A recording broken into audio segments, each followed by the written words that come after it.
A few weeks ago, on a typical Thursday morning, I found myself in the middle of our busy routine, getting our two kids ready for school.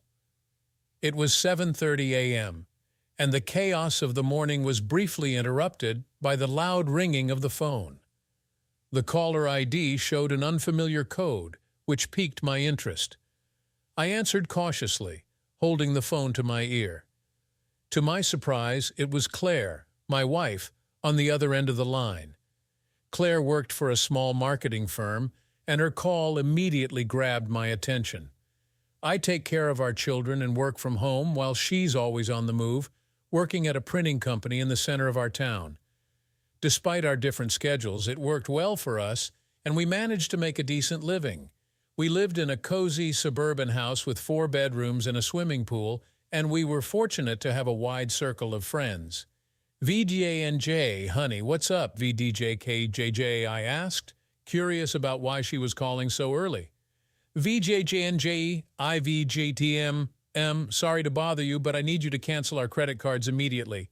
My purse was stolen last night in the hotel lobby. VJJKJ, she said, sounding worried. VJNJU, VJTM are usually very cautious with your belongings. Can you clarify what occurred? DJKJ, I asked, surprised by her news. VDJNJI was a bit absent-minded and left my purse at the cashier of DJTM's counter while I went to grab some reading material. When I returned, it was nowhere to be found. The cashier mentioned she was occupied with another customer and didn't VJTMT notice anything unusual. VJKJ, she explained. VDJNJOKAI, Don VJTMTT worry. IVDTML handled the credit cards promptly. VDKJ, I reassured her. VJNJ, how are you holding up otherwise? DKJ, VJNJVDGTMM, just worried about the driver's license and the cash. Hopefully the hotel staff can find it. But apart from that, IVDTM okay. How are the kids? DJKJ, she asked, trying to change the subject. VJNJ, they've Tim are fine. Just the usual morning madness. DJKJ, I replied, sensing her unease but deciding not to press further. We exchanged a few more pleasantries before hanging up, and I immediately called the bank to cancel the cards. Life continued as usual, but something about Claire VJTM's call lingered in my mind. A few days later, while searching for our home insurance policy, I stumbled upon a folder containing monthly statements from her personal account. Claire had always managed a separate investment fund from the inheritance she received after her parents' tragic accident a few years ago. I respected her privacy concerning this account, but my curiosity got the better of me this time. I recalled that the inheritance amounted to around $350,000, and I couldn't VDDJ help but wonder how much it had grown. To my pleasant surprise, it had expanded to over $400,000. While going through the statement, I noticed a withdrawal of $3,000 from the money market account about 6 weeks ago. My curiosity was piqued regarding how she had utilized that money, so I decided to delve deeper.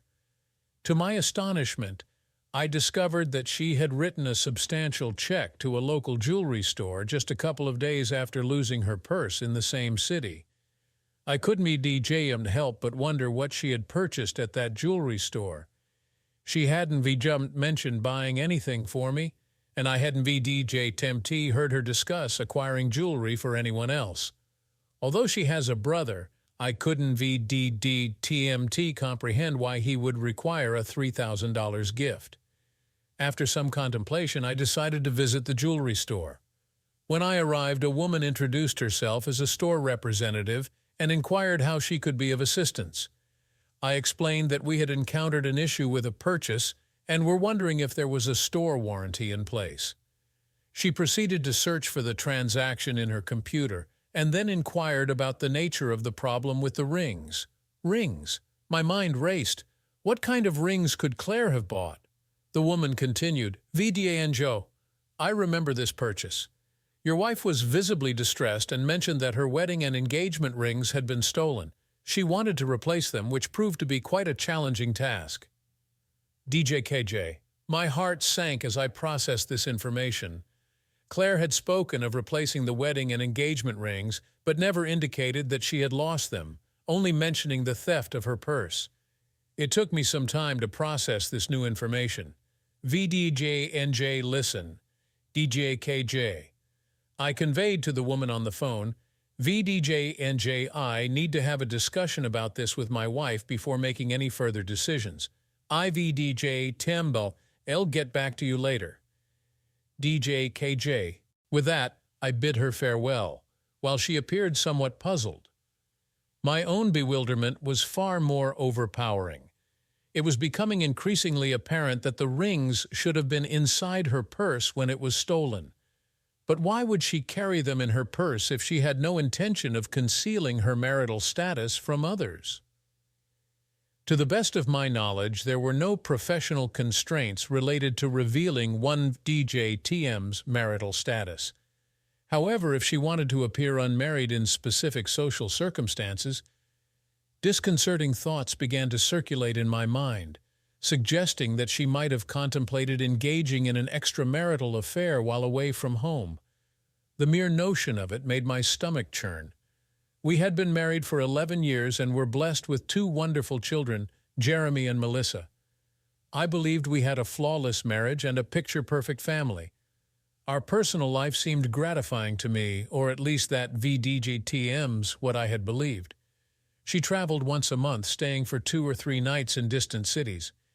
If she harbored intentions of such actions, she might have seen it as a discreet opportunity. It seemed that losing the rings had deeply troubled her, leading her to opt for replacements that closely resembled the originals. I had purchased those rings with my modest earnings, so they were not extravagant, and crafting a near replica was NVDJTM too costly. She could have reported the loss to the insurance company, but I probably would have found out. If her purse was genuinely stolen at the hotel, she should have reported it. I couldn't VDJTM at help, but wonder what she claimed as missing. I decided to locate the hotel VDJ/TM's contact number and made the call. I asked about any records related to the theft of my wife VDJTM's purse. Surprisingly, they confirmed having a written account of the incident. I requested a copy to be faxed to me, and I received it shortly. The report was composed and signed by Claire herself.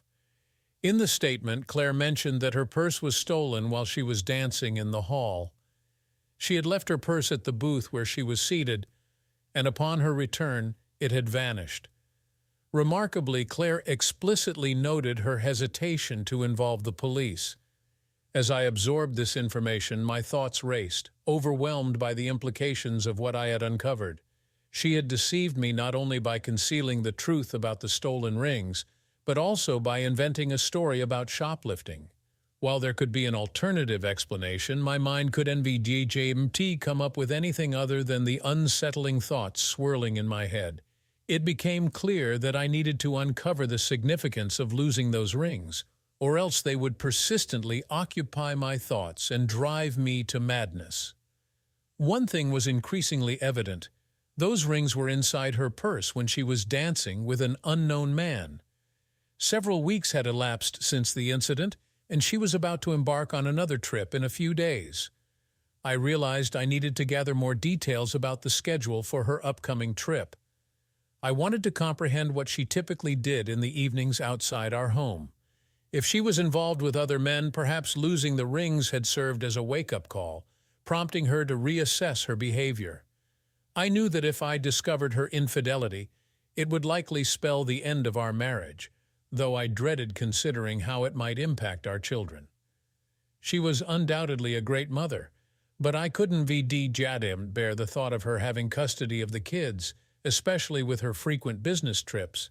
My mind raced desperately, seeking any potential clues to shed light on her faithfulness. What other information might hint at her actions during her trips? Did she engage in unprotected encounters or insist on using contraceptives?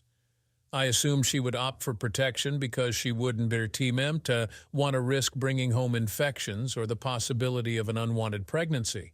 After all, I had a vasectomy after the birth of our second child, rendering pregnancy impossible. She couldn't rely on the men she met having protection, so she must have had her own supply. One question remained. Where did she keep them?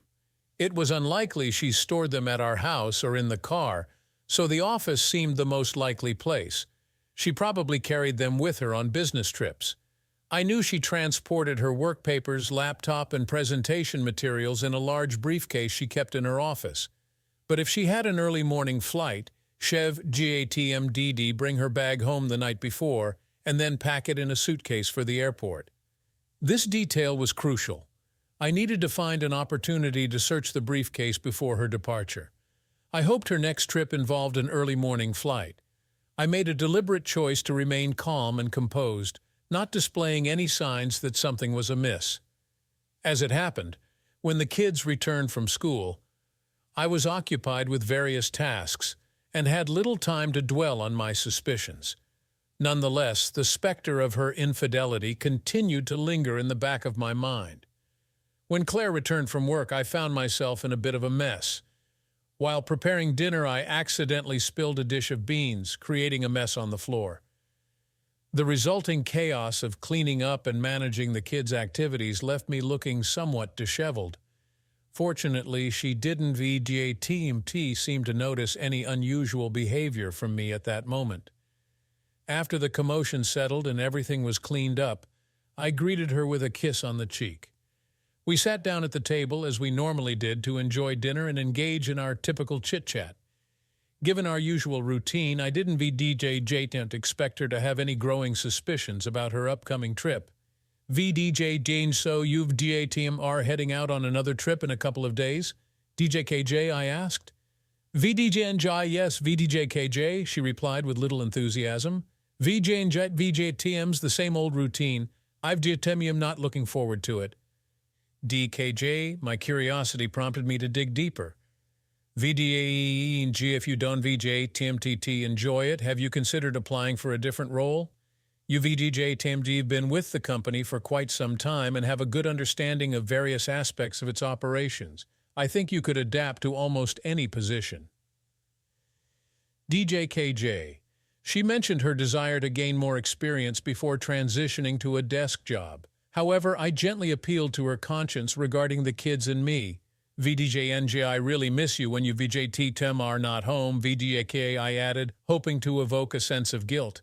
VDJNJ, no. IVDTM, sorry. DJKJ, she responded sympathetically. VDJNJ, I miss all of you too. DJKJ, seeking more details, I continued. VDJNJ, so where exactly are you headed this time? Will you be leaving in the morning, giving us a chance to spend some time together before your departure? DJKJ. I held her gaze, mindful that our children could hear us. Despite trying to appear normal, my anxiety was evident as my stomach rumbled, making it difficult to eat. She seemed to think everything was fine, as her reaction mirrored mine. I wondered if she had stomach issues, but it turned out she was eating without much enjoyment. Perhaps my suspicions were unfounded, but the urge to search her briefcase still lingered, as it could potentially provide insight into her loyalty. VDJ and Jiv DJ TM81 only going to Denton. So IVD JJ TM I'll be leaving tomorrow morning at 7:30. VDJKJJ, she mentioned. VJJNJ, I need something to keep me going until I return on Friday. VJKJ, she added playfully, giving me a wink. I responded in a similar playful manner, trying to maintain a sense of normalcy. To my surprise, she blushed in response. Her comment about bringing her briefcase home the night before her trip suggested she wouldn't be be stopping at the office before heading to the airport. Given her seemingly genuine attitude about the upcoming trip in front of our children and me, one might assume that either she had VDJTMT been involved in any infidelity during her travels, or she had become skilled at concealing such behavior. I hoped to uncover the truth when I examined the contents of her briefcase on the evening before her planned trip. Claire returned home in high spirits. She parked her car next to mine in the garage, as usual, and appeared visibly excited. This left me wondering if her excitement was due to our conversation, or if there was another reason behind it. Upon entering the house, she didn't bring her briefcase with her. Assuming it was still in the car, I was busy preparing dinner, so we sat down at the table. She casually asked if I could retrieve her suitcase from the garage after we finished eating. VDJ, certainly. GJKJ, I replied, trying not to show any signs of suspicion. VJNJ, are you all set for your trip? DJKJ, I asked, trying to reassure her. VDJNJ, yes, ITBJ, TM's a routine trip. My briefcase is in the car ready for the journey. IVDJ, Tim will pack an overnight bag with the essentials. VDJKK, she said. In an effort to maintain a sense of normalcy, I inquired, VJNJ, do you have any plans while you VJJMDR away? DJKJ? VDJNJ, no, the kids and I will stick to our usual daily routine during the week. Maybe we can plan something family-friendly for the weekend, VJKJ, she replied, showing enthusiasm for the idea. VDJN sounds like a plan. VDAKJ, I responded genuinely. After we finished dinner, she kindly helped me clear the table in the kitchen and loaded the dishwasher. Once we were done, she headed to the bedroom to pack her things while I made my way to the garage to retrieve her suitcase.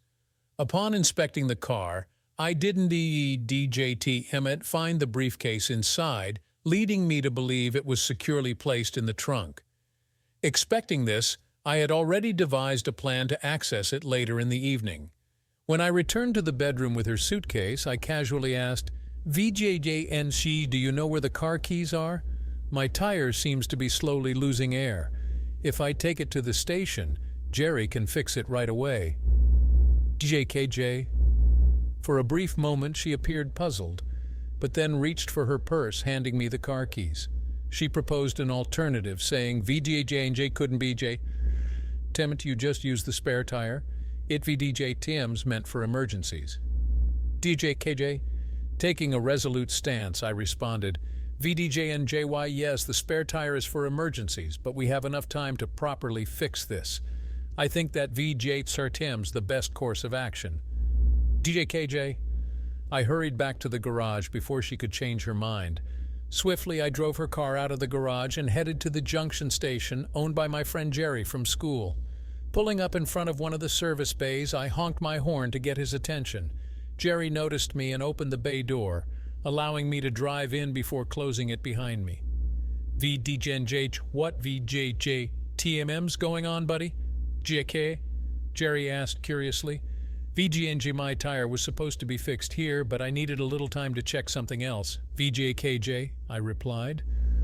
Sensing that I might have some issues at home, he asked, VDJN trouble at home, buddy? DJKJJ, VGN maybe? VJKJ, I admitted reluctantly, opening the trunk and retrieving Clara of TM's briefcase, placing it on a nearby workbench. I unlocked it. Jerry, realizing a customer needed him, simply said, VJNJ well. IVJTM, we got a customer, so take your time, my friend. DJJ, nodding to Jerry, he returned to the small shop attached to his station. I began to search the briefcase meticulously, ensuring that I didn't disturb anything.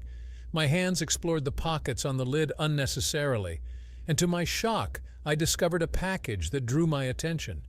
When I removed it, my heart sank as I realized it was an open package of contraceptives, with about 3 pieces missing. My worst fears were confirmed.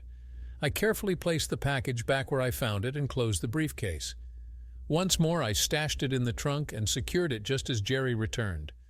VJ, did you find what you were looking for? What VJTM's going on? DJJ, he asked with evident curiosity. VJJ, afraid so? VJKJ, I replied, my voice tinged with a mix of disappointment and sadness. VDJN, mind if I stay here a bit longer? Perhaps you could check the tire pressure while I pretend to have resolved the issue.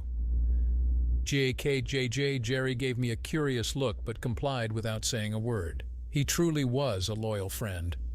While he attended to the tire pressure, I drove out of the bay and pulled up at a gas station. I filled the tank with fuel, unsure of when I would do that for her again.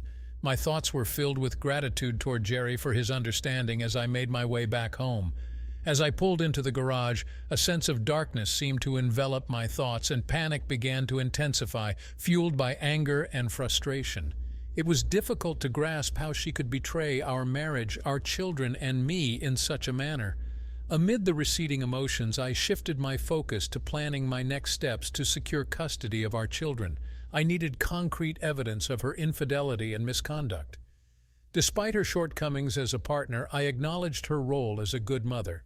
The children deserved a maternal figure in their lives. While visitation rights would likely be granted, my ultimate goal was to gain full legal custody. She would have to explain the reasons behind our divorce to her brother and friends.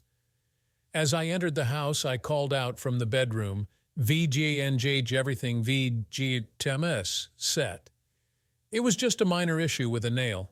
DJKA VG and Joe Kai. Thanks, VJKJJ, she replied, still avoiding eye contact. Seeking solace, I went to the kitchen for a beer and then settled in the family room with the kids, who were absorbed in watching a TV show. About 30 minutes later, Claire joined us in the room and sat beside me on the couch. By then, my emotions had settled, but a deep sadness washed over me as I realized our once happy family was soon to be a thing of the past. To my surprise, Claire moved closer and snuggled up to me, whispering in my ear. She asked, VDJ Janjara, you ready for tonight? DJKJ. After taking a sip of beer, I replied, VJNJ, I think so, but I have a stomachache. DJKJ Claire sympathetically responded, VGAN Joe, that VDJ Tums too bad, honey. DJKJ. Holding on to me, Claire softly said, VDJNJ, I love you, VJKJJ, and I instinctively put my arm around her shoulders. Grappling with mixed feelings, despite her betrayal, there was still a hint of affection from her. I couldn't ATM'd help but wonder why she did it. Was it for excitement or a need for more connection than I could provide? I might never fully understand, but what was clear was the damage to my trust in her. We put the kids to bed together, and as she kissed our little angels goodnight, I couldn't VDJMT help but look at her, knowing that by morning she would be gone. Their young minds were already accustomed to her frequent travels, so their unease was minimal.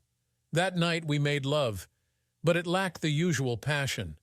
Sensing my distress, Claire asked anxiously, VDANG, is your stomach still bothering you, dear? DJJ, I nodded and replied, VDANG, yes, but I can handle it. VJKJ, desperately hoping she would choose our love and marriage over the upcoming trip. VDANG, do you really need to go on this trip? DJKJ, I asked, deep down wishing it were all just a nightmare that would vanish. VDJNG, DJ, Tim, Sorry, honey, but this trip is necessary. IVDJ, I'll do my best to wrap things up and return home as soon as I can. IVJ, TMM, really looking forward to the weekend with all of you. DJKJJ, she sighed and replied apologetically. With a heavy heart, I sighed and said, VDJNJ, honey, it VDJTM's time to get some sleep. You have to get up early for your flight. IVDJTM will take a quick shower now, so I won't TMT have to worry about it in the morning. DJKVDJNJ, BJKJ, she replied while she stepped into the shower. An impulse led me to inspect her suitcase to see what she had packed. Though the clothes on top seemed businesslike, I was surprised to find, upon closer examination, a selection of her most seductive lingerie and a small black cocktail dress in which she always looked irresistible. Respecting her personal space, I carefully returned everything to its place, closed the suitcase, and went back to bed. I couldn't get sleep that night, and when I heard Claire stirring around 5 o'clock in the morning, I remained in bed, choosing not to bid her farewell as was our custom. I felt a mix of weariness and sadness. Bending down to give me a kiss on the cheek before leaving, she inquired, Ginge still not feeling well, honey? DAKJ? I simply nodded, struggling to express the turmoil within me. With the sound of the garage door closing, I finally got out of bed and made my way to the shower. I knew the day ahead would be filled with challenges. After seeing the kids off to school and having breakfast, I turned to the phone book to search for private detective services in the yellow pages. My main criteria were to locate an agency with a nationwide presence, preferably in the city Claire was heading to. I reached out to several agencies and eventually found one with a branch in her destination area. I set up a meeting with them for the same morning, hoping they could provide the necessary information. Next on my agenda was finding a divorce attorney. A friend had recommended a specific lawyer, so I found his contact details and gave him a call. I arranged an appointment for the afternoon, hoping this lawyer could guide me through the challenging process we were about to face. When I arrived at the private investigator VJTM's office, I discussed my concerns and arranged for Claire to be surveilled on the evening she was away. I provided them with a photo of Claire and details of her travel route to aid in their identification. They assured me they would gather photos and compile a report on her activities as soon as her business day concluded. To ensure seamless communication, they agreed to send information via email to their Denton office and promised to provide a comprehensive report by Monday morning. Satisfied with their commitment, I made a substantial upfront payment as a prepayment for their services. They informed me they might not be able to capture photographs, but they would strive to provide as many incriminating photos as possible. I agreed that it would suffice. My afternoon meeting with the lawyer proceeded as anticipated. He explained that in our state, divorce follows a no-fault principle, meaning their VJTMs no need to assign blame. However, given that I am the primary caregiver for our children, ITVJTMs, likely I will be granted custody. It was crucial for me to understand that Claire would receive substantial visitation rights for our children. Furthermore, our property would be divided equally, with both sides getting an even split of 50%. Alimony wouldn't VD/TM be necessary due to our similar incomes, but since I would have custody of the children, Claire would be obligated to pay alimony. As for the inheritance she obtained, it held no significance to me, and she needed to retain it for herself. My top priority was the well-being of our children. I instructed the lawyer to prepare the necessary documents to be delivered to Claire on Monday, citing irreconcilable differences. I also asked her to agree to vacate our house immediately upon our divorce. The lawyer confirmed that as the children VDJ/TM's guardian, I had the authority to make this request. It was decided that once the children reached 18, we would sell the house, and the proceeds would be divided between us. Leaving the lawyer VJTM's office, I felt a sense of contentment, realizing that life would move forward for me and the children while Claire would have to face the consequences of her betrayal. At that moment, I didn't VJTM take immediate action concerning our finances, insurance, or other legal matters. I assumed IVDJTM'd have sufficient time to address these issues after serving her with divorce papers. Given her inheritance, I believed she wouldn't VJTM have to be concerned about her share of our joint savings. When it was time for school to conclude, I headed home to catch the bus. On Friday afternoon, when Claire returned, I kindly offered to take care of her laundry, but she politely declined, insisting she would handle it later. I couldn't VJTM help but grin, recognizing how playfully mischievous I had been. Deep down, I fully comprehended why she preferred to manage the laundry herself. It was crucial for her to keep her extramarital affairs concealed at all costs. Later, as we lay in bed, Claire expressed worry about my ongoing stomach issues and suggested I see a doctor. VDJNG, this has been persisting for too long, VJKJ, she emphasized. I playfully responded to Claire, letting her know that I intended to try a new medication recommended by a friend to address my persistent stomach problems. I expressed optimism that this would resolve the issue and bring her back to me soon. When we embraced, she whispered that she missed me greatly. On Monday, as the kids left for school and Claire headed to work, I received a call from the detective agency informing me that they had a report ready. I told them IVDJTM would be there shortly, and within 30 minutes I was sitting down with the office manager discussing the details. The office manager informed me that a report with attached photos had been faxed from Denton that morning. He admitted he had IVDJTM had time to read the entire report, but upon a quick scan and a glance at the photos, it seemed highly incriminating. I took a copy of the report and started reading its contents. The subject of the report was identified as Claire Barton. According to the report records, the surveillance of the woman began at 5:17 p.m. on Wednesday, June 16th, in the lobby of the Denton Marriott Hotel. Her identity was confirmed by comparing a photo obtained from the Merville office. Upon closer examination of the report, it turned out that she was wearing a company badge, further confirming her identity. Moreover, the report detailed the movements of the subject and noted she was carrying a briefcase when she entered the elevator. A staff member accompanied her and verified her arrival at room 414 at 5:23 p.m. ITV DJ TM as important to note that the report emphasized that the subject was alone at that time. Additionally, the report included a photograph labeled Exhibit 1A, showing the subject dressed professionally before entering the room. When looking at the photo, it was clear she still wore rings. Evidently, the photo was taken discreetly using a mobile phone. The report stated that the agents had rented a room across from the subject VDJ TM's room. At 6:31 p.m., they received a signal that the subject had left her room and was heading for the elevator. A minute later, at 6:32 p.m., the subject exited the elevator and entered the lobby. The report noted she was dressed as described in Example 1B. Upon examining Example 1B, it became evident that Claire was wearing a small black cocktail dress paired with high-heeled shoes. She was also adorned with a necklace I had given her for our 10th anniversary celebration. However, what stood out the most was the absence of wedding rings on her left hand.